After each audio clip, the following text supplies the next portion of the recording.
Let's get the elephant out of the room right up front. Just because you know all the rules of the game does not make you a rules lawyer. I have a friend that really likes to claim that moniker. I am the mighty rules lawyer. Hear my rulings and tremble, mere mortals. But he just knows the rules to the game really well. And there are a lot of if, then, but this, general rules, specific rules overriding those things. And if we can turn to you and get a fair, accurate representation of the rules as written, and you are willing to accept that there may be situations that the designers did not anticipate where the rules break down the verisimilitude of the world, and it saves us a lot of time. We don't have to go leafing through books trying to find where these edge cases will override each other, or go online to find some sort of errata. A rules lawyer is somebody that uses their understanding of the rules, or sometimes lack of understanding, to try to get a mechanical edge for their character. They will look for loopholes and edge cases where things don't line up cleanly, or gaps of ambiguity in the rule. They're going to cherry pick specific lines to say, look, see what it says right here? This says that I'm allowed to do that, ignoring something else said somewhere else in the book that completely invalidates their point. They're doing very shyster-esque behavior to try to win. It's a very antagonistic relationship between the dungeon master and the player. It's setting up a I win, therefore you, dungeon master, must lose, and I am willing to basically cheat in order to do that. They're using the rules to an exploitive degree, ignoring the intention of the game designers, the mood of the game, and the intention of the table. Someone that likes rules as written may like it for a variety of reasons. They might like it because they want a more grounded game, grounded as much as you can be in a game about dragons, dwarves, elves, magics, wizards. Or they may like it because it applies to their character. They built their character in a specific way, and if the rules don't follow the way that they're going to do it, they would have made different decisions, and they're feeling a little bit like the rug is getting pulled out from under them. Or they may understand that there are legitimately reasons not to do things. If you do X, Y, and Z, this character is going to become underpowered or overpowered, and that's going to kind of ruin the balance of the game. While that is something that some people don't care a lot about in the abstract idea of balance, once you get to playing to a long time with playing for months or years, then it can start to drag on when one player is constantly the player that is not feeling like their character is as powerful as other ones, because you have unbalanced it by giving some character more than they were really supposed to have, or giving another character less than they were really supposed to have. They may also like rules as written as a defense mechanism. There are, regrettably, dungeon masters out there that do play to win. If I am this god of this world and you players are mere mortals among me, Those players are now gun shy. The trust between the dungeon master and the player has been broken, and they feel like they need to protect the rules so that they can continue to play in this hobby that they love. The dungeon master is a necessary part of the hobby, but it's also one of the biggest weaknesses. This one player at the table can ruin it for everyone else to an alarming degree. One player can always ruin it for everyone else, by the way. The dungeon master just has a greater latitude to do it because they are in control of the pacing of the game, the rules interpretations, because they control most of the levers of the game. The other side of the equation is the rule of cool. That is the idea that the viewer, or in our case players, will accept a bending of the logic of the world if it allows a cool thing to happen. The more cool that thing is, the more we're willing to accept a breakdown in the verisimilitude of our world. We come to these games to play with our friends, playing interesting characters with cool magical special abilities, with unique magic items, and do cool stunts. And if the dungeon master has to bend the logic of the world, the verisimilitude, to allow something unique to happen at the table, is anybody really getting harmed? Every table is going to have a different acceptance of the level here. Some people will not accept a story deviating at all from the source text. And some people are perfectly happy to ignore logic and physics if it allows giant robots to fight giant kaiju with giant explosions. Who cares? It's a lot of fun. There's a type of player that I call expressionists.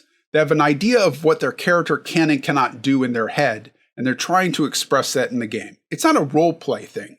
They may or may not want to step into character and have some sort of relationship with the other players and the other NPCs in the world and go through their story. That's kind of side to this. They have an idea of the cool moves that their character should be able to do.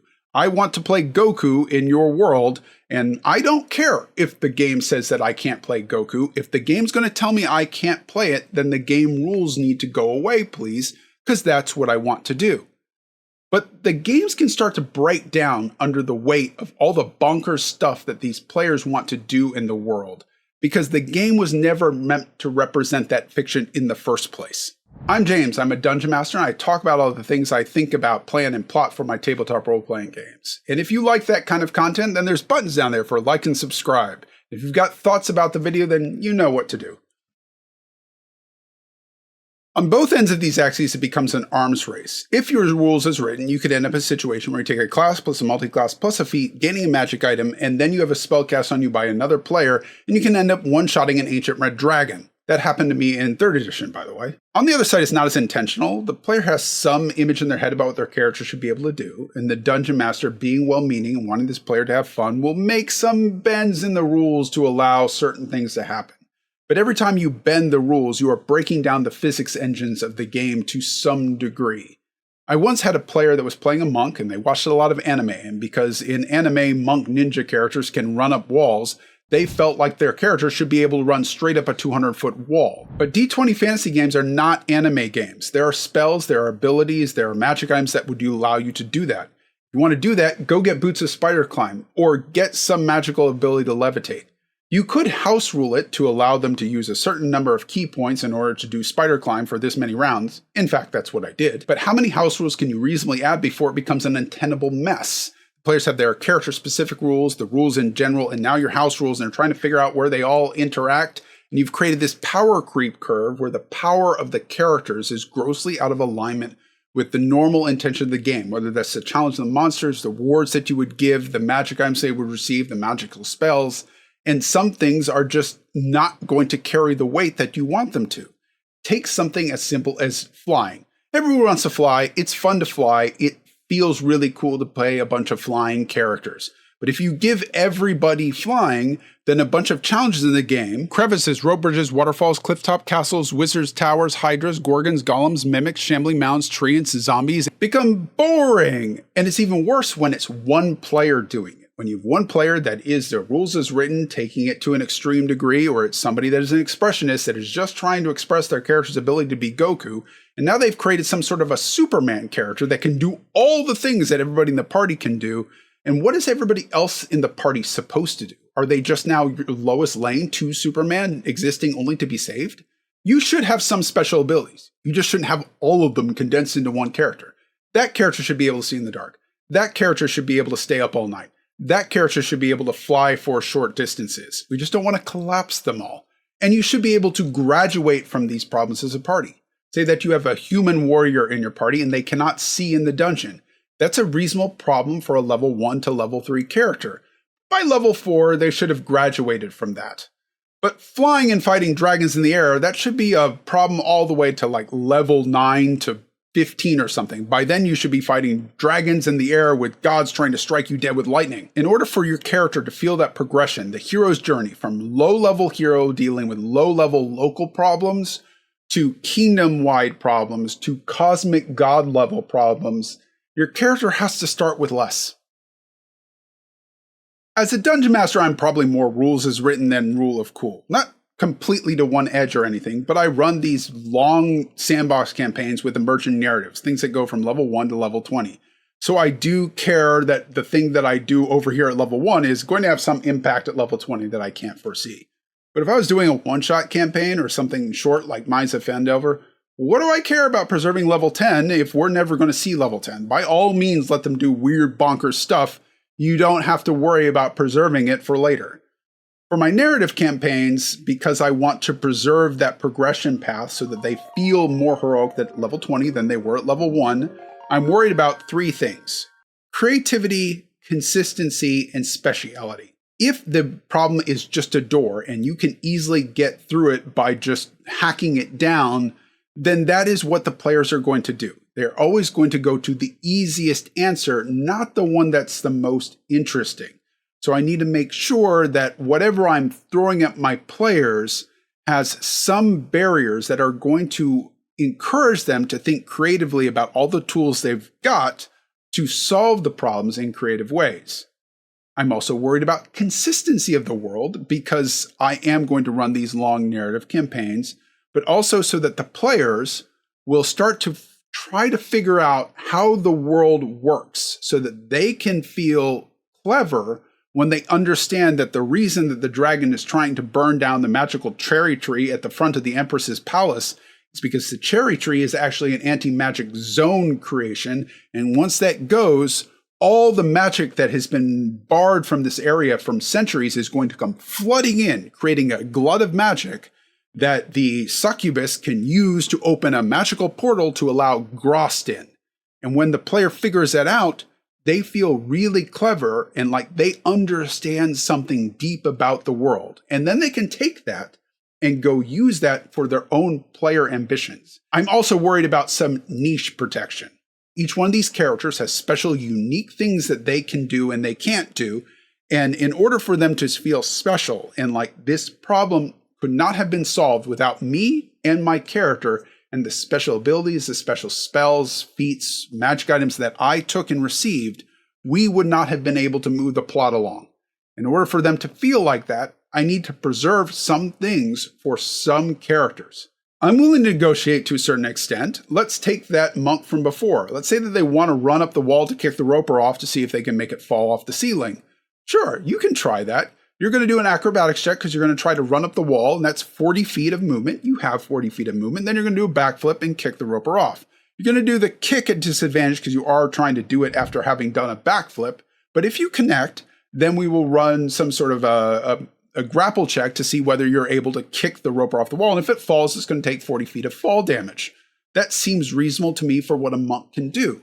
But I'm not going to rip wholesale abilities from other classes and just give them to you to fulfill the fantasy that you have in your head of the class rather than what the game presents, because I am removing the superness from other characters. And when everyone's super, no one will be. Hopefully you're at a table where everybody's expectations are close enough in alignment that they can fudge it. They'll understand if you have to be a little bit more rule of cool for some players and a little bit more grounded for other players because you're trying to accommodate everybody's aesthetics for the game. But it is also possible that you are at a table with one player that has expectations that are wildly out of sync with everybody else, and then you're going to have conversation. Now, yeah, it actually stresses me out a lot when I have to go talk to players about kind of social issues. Despite running a YouTube channel and loving to play tabletop role-playing games and introducing people to Dungeons and Dragons, that kind of stuff, I am a massive introvert and I don't deal well with people that I don't know in talking with them. You want to talk to me about Dungeons and Dragons, then cool, we can have a conversation. You want to talk to me about anything else, and I'm just going to sit there going, oh God, I don't know what to say to you. Please get me out of this. But there are some things that have worked for me when I had to talk to somebody in these more social things. Let's start with rules as written. If you have someone that is super in the rules as written, they're trying to make that kind of case because something at the table is bothering them, start with a tact of fair adjudication. Hear them out and say, okay, let them get it off their chest, find out what their problem is. Even somebody that is a full rules lawyer might actually be making a valid point, even though they're trying to do it for an exploitive purpose. You might also find that they're at that aforementioned player that is doing rules as written because they've been mistreated, mishandled by a previous dungeon master. And now you need to rebuild some of that trust. And then give them your ruling and why you're making that ruling. I hear what you're saying about your ranger's blink dog having keen senses and advantage on smells and those kind of perception checks. However, we are in a smoke-filled room as this barn is burning down, and as a dungeon master, it's my call to make.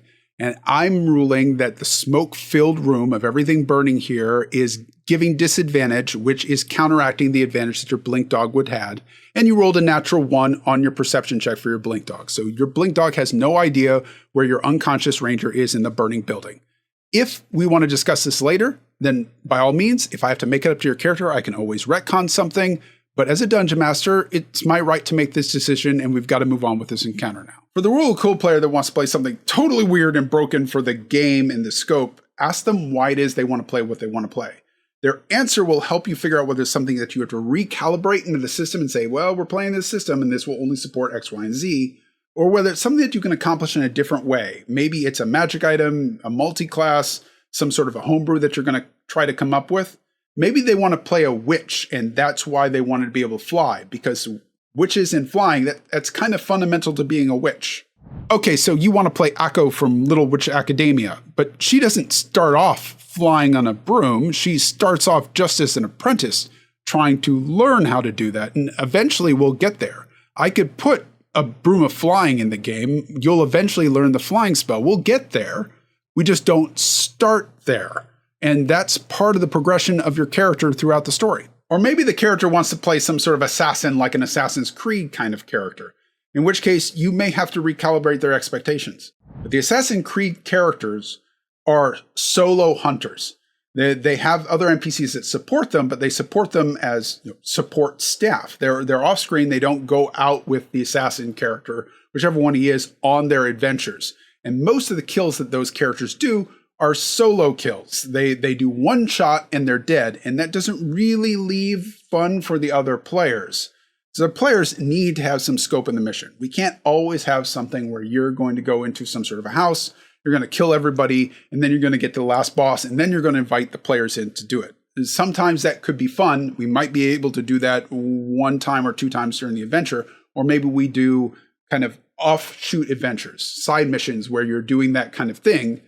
But for the scope of the whole campaign, the main adventures with everyone, we need to find some way where your character is going to be able to collaborate with the other players, because it is an ensemble cast. All the conversation in the world may not stop them from being belligerent. If they want what they want bad enough, then they may not be willing to stop. And there's nothing you can do about that. They may not be a good fit for the table. It's not always about this one player that you're having the conversation with. Everybody else at the table probably notices that something is going on. And this is partially about signaling to everybody else at the table that I am going to be a fair and impartial dungeon master. I'm not going to play favorites. And I'm also not going to be bent by somebody that is trying to bully me into giving them their way. Everybody else at the table needs to have a place at this, and that means that we need to remain fair. I will hear you out. If you have a legitimate point, or if I've done something wrong, I can always retcon something. I can make it up to you. I can correct it. But you can't just get me to give you what you want at the expense of the game and the gaming table as a whole. Figuring out the balance between rules is cool and rule of written is all about figuring out where the table, players and dungeon masters, sit in caring about a verisimilitude of the world. You might be sitting at a table with a bunch of rules as written players that want to play in a more wargamey grounded style, in which case they need to know exactly what they can and cannot do so that they don't feel like anybody is playing exploitative. Or you're sitting at a table with a bunch of players that really want to play loosey-goosey. Let's just throw out all the rules so that we can do weird bonkers stuff. If you're only going to play that for 1 to 5 levels, then who cares? Let them fly, not need to sleep, see in the dark, and breathe underwater. Why preserve anything for level 10 if you're never going to see level 10? But if you do want to play in a more sandboxy style, it's worth having a conversation with them and saying, look, I can't give you everything at these low levels. I got to preserve some things for higher levels so that you get that sense of progression. At the same time, I need some latitude to adjust these rules for our game so that we can have our custom home game system. Until next time, Dungeon Masters, remember you're a player too. Try to have some fun.